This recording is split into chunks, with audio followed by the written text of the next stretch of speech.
Youngest victim is around 1 year old and oldest victim is 17-year-old. There are bots lets you undress yung mga minors or any other people gamit po sa pamamagitan po ng bots and artificial intelligence. Undress na bot searchable on Telegram Yes, by any ordinary Telegram user? Yes po.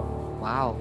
It's a Telegram bot na you only have to press a button para mabigyan permission yung bot na mag-send sa'yo ng sunod-sunod na videos. And then they use this kind of method to attract po yung, let's say, mga interested po sa mga usaik na mga perpetrators po. We are able to communicate po dun sa seller and send po siya ng samples. Yung mga marketing strategies po nila is most likely nagsasend po sila ng mga free contents through GCs and then magsasend na po agad sila ng let's say payment method kung saan ka magbabayad so that after you pay it, isasend na po nila yung mga invite links para makapasok ka dun sa GC na private. Hindi po siya matitake down hanggat wala pong nagre-report or wala pong nagre-report sa main side po ng Telegram.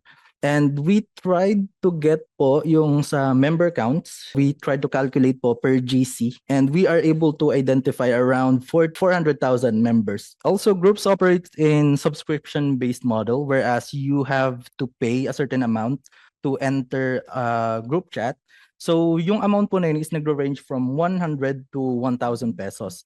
And then, yung mga local contents po, which is mga Filipino children, let's say, is mas mahal po siya. Yun pa rin po yung pinipili ng mga tao. Mas mahal dito sa Pilipinas, mas mura sa ibang bansa. Mas mura po yung mga presyo ng foreign osaik po. Mas mahal po yung presyo ng mga Filipino na osaik po. Youngest victim is around 1 year old and oldest victim is 17-year-old. Pero most common victim is 10 years old according po dun sa mga nakita po namin sa chat logs.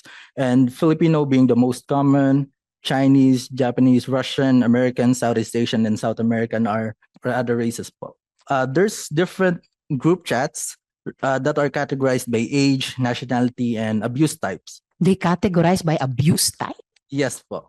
Perverse talaga mula sa simula hanggang Yes. sa dulo. The most common payment platform used is GCash. Usage of sari-sari store para hindi madaling matrace yung totoong number po nila or yung personal e-wallet na ginagamit po nila for everyday use. So nagmumukhang tingi-tinging bili sa Yes. sari-sari store or even convenience stores. Yes.